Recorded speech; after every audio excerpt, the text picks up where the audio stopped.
Ravi de vous retrouver toutes et tous sur le plateau de prolongation. Nous reviendrons dans quelques minutes sur l'actualité sportive de ce week-end, le triathlon de Saint-Calais, le Trail des Forges à la Bazoge, sans oublier la venue de l'équipe de France de cyclisme sur piste dimanche au Vélodrome du Mans. Nous parlerons baseball avec le président du club Manceau des Gretges. Nous vous présenterons 3 manifestations qui auront lieu le week-end prochain. Les finales régionales VTT à Saint-Ouen-Belin, le rallye de la Varée et bien sûr les 24 heures en roller. Mais on va débuter cette émission avec notre premier invité, Jean-Pierre Basquier. Bonsoir. Oui, bonsoir. Vous êtes le président du Mans FC. On va faire ensemble évidemment le point sur la future saison, une saison qui se fera donc en CFA2. L'équipe mancelle qui sera dirigée par un nouvel entraîneur, Alexandre Clément, ancien entraîneur de Beauvais en National et CFA, formé à Metz.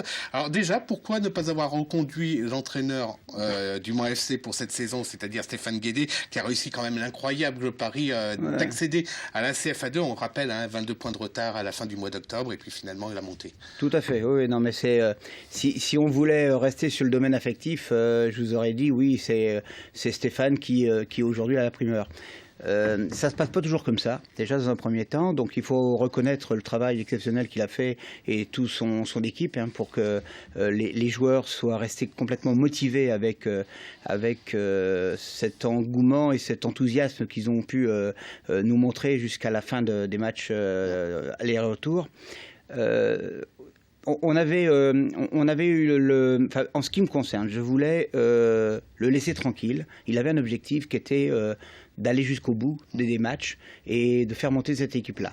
Jusqu'à 10 minutes de la fin, on en a eu l'occasion de parler, à 10 minutes de la fin, on n'était pas encore en train de monter. Donc on est monté, et donc à partir de là, on lui a donné la possibilité de le rencontrer après la demi-finale et la finale de la Coupe du Maine. On a perdu en demi-finale, et donc aussitôt, on l'a rencontré. Première étape, on n'a pas senti chez lui cet enthousiasme du projet. On est resté quand même plus d'une heure à l'écouter, à regarder. Il nous a parlé plutôt de son projet à lui à titre personnel, mais pas du projet du club. Donc ça nous a interpellés, c'est clair. Et on s'est dit, si demain il part, qu'est-ce qu'on fait? Donc est-ce qu'on interne des gens susceptibles d'eux? C'était pas l'objectif prioritaire, donc il fallait qu'on regarde quelque chose.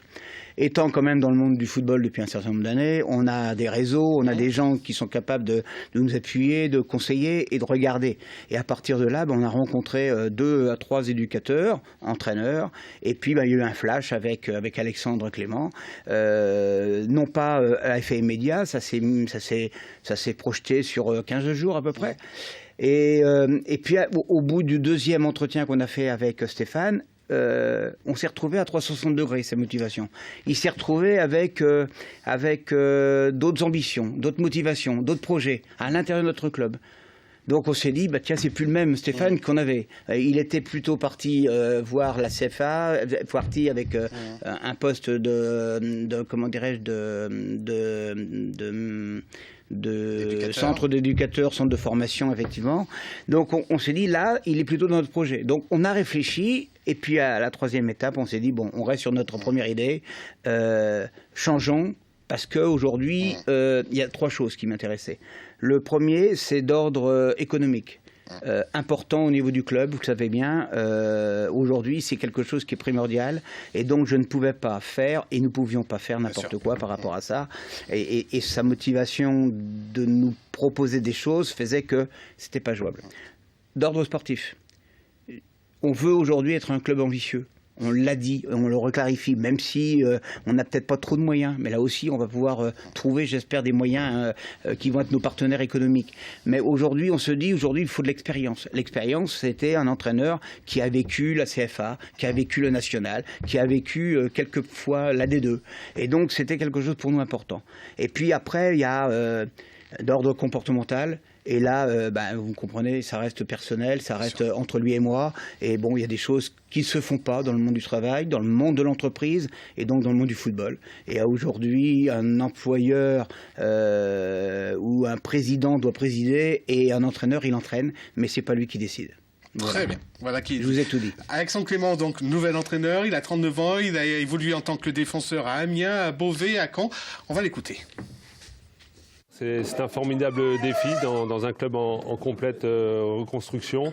Donc c'est un formidable challenge pour moi. Nous avons trouvé avec les dirigeants de nombreux points communs par rapport à mes différentes expériences, par rapport au projet dans lequel ils se sont lancés de reconstruire un club au Mans.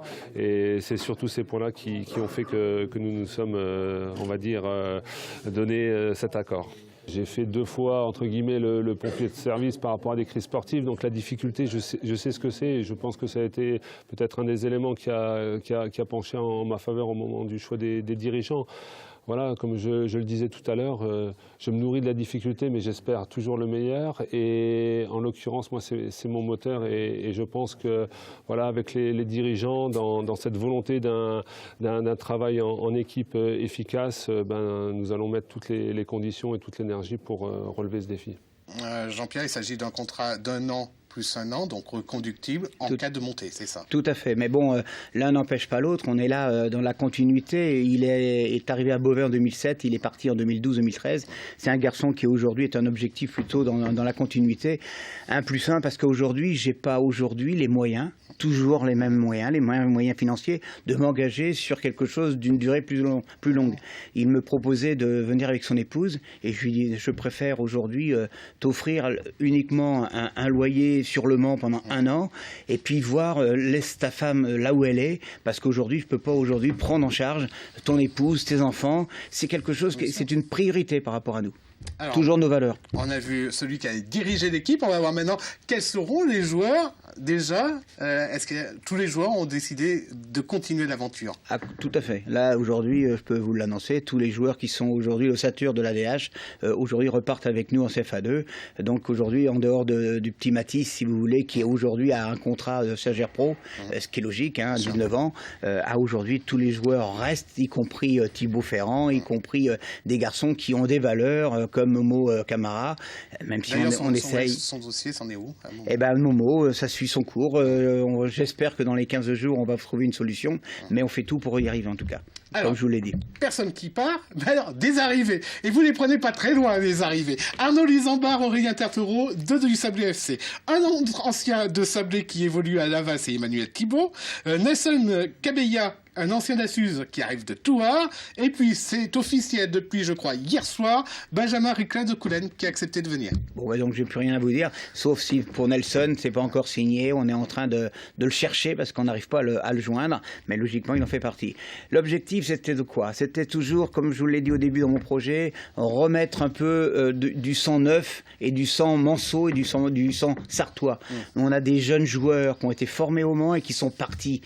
Si vous prenez les anciens que vous m'avez pu citer, Jem Fanchon, Laurent Bonnard et Greg Cerdan, ce sont des joueurs qui ont vécu au Mans. Aujourd'hui, on les a laissés partir pour une raison ou pour une autre, et ça, je ne peux pas m'apesantir là-dessus. Mais aujourd'hui, ce que je veux, c'est remettre ce flamme mancelle avec des jeunes joueurs qui sont chez nous. Donc aujourd'hui, effectivement, ils ont été un petit peu ailleurs, ils ont été à Laval, ils ont été à Sablé.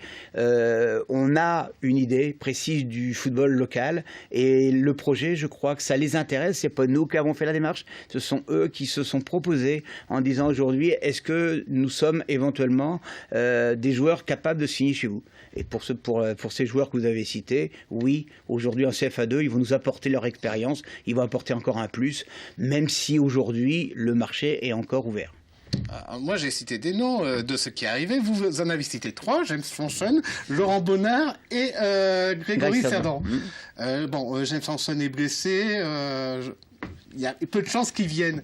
Mais si vous avez cité les 2 autres, c'est qu'il y a peut-être des contacts. On sait que vous recherchez à la fois un arrière et un attaquant. Tout à fait. Oui, alors là, c'est de l'affectif. Moi, je travaille beaucoup là-dessus sur le recrutement. Laurent Bonnard, je l'ai rencontré au mois de mai, simplement par amitié en Corse. Et il a un contrat qui existe au Gazelle à Ajaccio, donc à l'AC d'Ajaccio sur 2 ans. Donc aujourd'hui, il n'est pas disponible. Greg, il a encore 1 an de contrat. Peut-être que si on réussit notre pari de faire une nouvelle remontée, et c'est le but pour cette année, et qu'on soit en national, peut-être que ces garçons-là peuvent nous apporter encore un plus. Mais dans l'immédiat, il n'y a pas de nom parce que c'est pas du tout, nous ne sommes pas encore en contact avec ces joueurs-là. Mais vous recherchez bel et bien pour le début de saison, fin août, un attaquant et un défenseur. Oui, tout à fait. On essaye aujourd'hui de se dire, il y a Alexandre qui arrive, Alexandre Clément. Il a aujourd'hui à bien maîtriser son groupe. On va donc démarrer le 21, le 22 juillet. On va faire un stage dans une grande ville qui s'appelle Ciel-Guillaume, à Coco-Plage. Toujours avec les petits moyens que nous avons. Mais c'est très bien là-bas, il fait beau, il y a du soleil. Et donc aujourd'hui, il va prendre tout le groupe avec Willy Bolivar, l'équipe DSR et l'équipe de CFA2. Et puis en fonction de ce qui va se passer, on va faire quelques essais, on a des entraînements pour pouvoir tester des joueurs. Et puis on va faire 1 ou 2 matchs amicaux qui vont permettre aussi de tester peut-être des joueurs qui sont susceptibles de nous apporter une solution. N'oubliez pas qu'on a toujours l'UNFP en ligne de mire, où là on essaye avec la commission emploi-formation de trouver éventuellement l'oiseau rare pour lui trouver un emploi derrière. Donc voilà notre travail, il est pas fini, il est toujours en éternelle reconstruction. On parle du budget, le budget prévisionnel, estimé à 800 000 euros. Pour l'instant, vous avez entre 550 et 600 000 euros, avec l'apport de 15 partenaires privés, on va dire. Tout à fait. Et pour trouver le reste, vous espérez sur une grande réunion, ce sera la CCI du Mans lundi prochain, c'est ça? Voilà, vous avez tout dit. Alors en plus, ça tombe pas très bien, puisque le match de l'équipe de France, logiquement, aura lieu à 18h. Donc on voit avec Noël Peramayou la possibilité d'associer les deux, c'est-à-dire de regarder tous ensemble le match, puisque nous sommes des sportifs dans l'âme au départ. Donc l'engouement de l'équipe et du maillot de l'équipe de France est primordial. Donc on va être tous ensemble. Et puis à la mi-temps, je pense qu'on va se retrouver à avoir plutôt un objectif Le Mans FC, où on va présenter, je dirais, notre projet, et autour de parterres de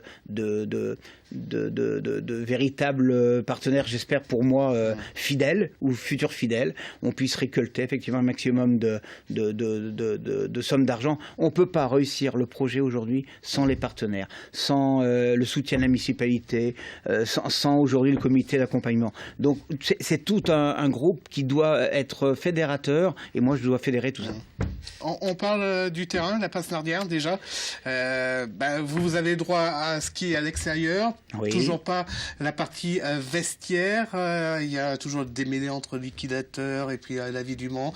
Est-ce que vous sentez que ça commence à aller dans le bon sens, tout ça ?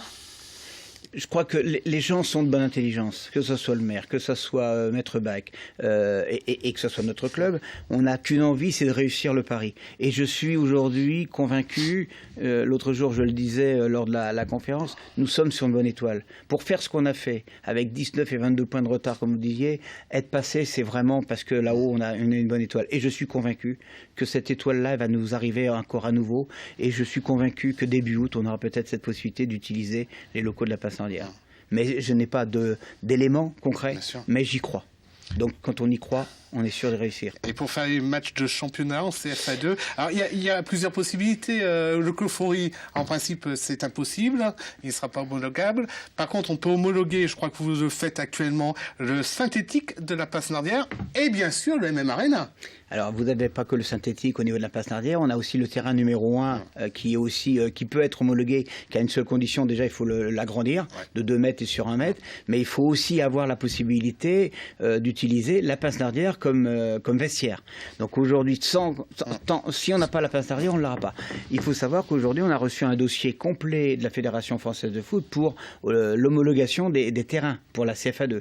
Ça veut dire qu'avant le 30 juin, nous devons remplir un document pour dire où on va jouer.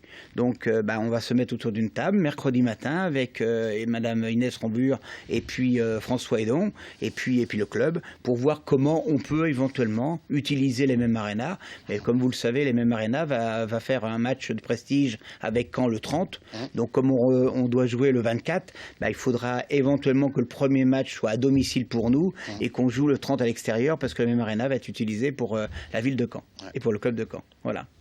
Alors, en tout cas, ça pourrait nous laisser de belles journées de soirée football, parce qu'il y a une équipe féminine toujours. Oui, alors là... on peut jouer peut-être 2 matchs de temps en temps, pas systématiquement, mais de temps en temps. Oui, tout à fait. On a cette conviction de vouloir, sur des périodes bien précises, quand il fait beau, avril, mai, juillet, août, septembre, la possibilité peut-être de faire 2 matchs. C'est une discussion qu'on va avoir avec Mme Rambure, Inès, c'est sûr, dès mercredi. Pour l'instant, on est toujours en train d'avancer dans le dossier, mais je pense que plus on va arriver vers une échéance finale qui va être le 24 août, je pense qu'on va trouver la solution. J'ouvre une parenthèse, c'est qu'aujourd'hui, on a eu une catastrophe qui nous est arrivée. Vous savez, chaque jour, je dirais, on prend des catastrophes.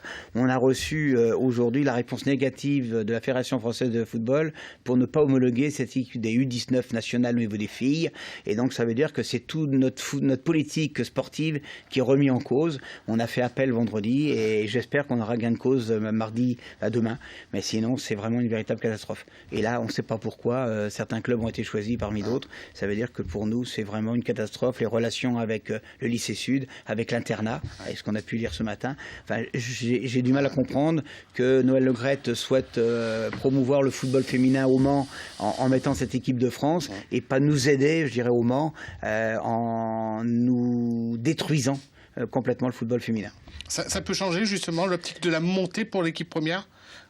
Ah, ça change complètement. L'équipe première féminine, oui, là, je parle, on est bien d'accord, puisque aujourd'hui les U19 nationales étaient la pépinière de cette équipe de D2. Donc on avait 10 nouvelles filles qui venaient jouer chez nous cette année pour la saison prochaine, et non des moindres, qui tapaient aux portes de l'équipe première. Donc aujourd'hui, comment voulez-vous les faire venir si on n'a pas de championnat de D2, enfin de U19 nationale? Donc c'est complètement déstabilisant pour le club. On dit un mot quand même des supporters du Virage Sud qui vont lancer un ultimatum concernant le changement du nom du club et qui veulent que ça revienne MUC 72. Qu'est-ce que vous en pensez ? Ils ont le droit de se battre sur des idées, sur un idéal. Est-ce qu'il faut revenir à un ancien nom alors qu'on essaie de reconstruire ? Ah ben je ne peux pas répondre à cette question. Moi j'ai dit qu'aujourd'hui la porte était ouverte. Je dis qu'aujourd'hui économiquement on ne peut pas se permettre de le faire. On a aujourd'hui en équipement plus de 35 000 € avec le Mans FC, avec le logo du cheval. Aujourd'hui je me dois personnellement vis-à-vis de tout le monde de garder pendant encore 1 an tout le matériel que nous avons et qui est aujourd'hui à notre disposition. Je ne vais pas mettre le feu là-dedans, il est clair, et je ne vais pas le brader. Donc aujourd'hui je vais l'utiliser. Maintenant j'ai dit aujourd'hui, on a cette possibilité de réflexion pour voir tout autour d'une table comment on peut faire évoluer le nom du club. S'il faut le changer, on le changera. Mais est-ce que c'est aujourd'hui une priorité ? Très sincèrement, non, c'est pas la priorité pour moi, et c'est pas la priorité du club, et c'est pas la priorité des bénévoles qui aujourd'hui travaillent pour le club, qui sont en train de reconstruire au niveau du club. Donc c'est pas ça le plus important. Donc ils ont le droit de se battre là-dessus, ils ont le droit de se battre sur de l'idéal.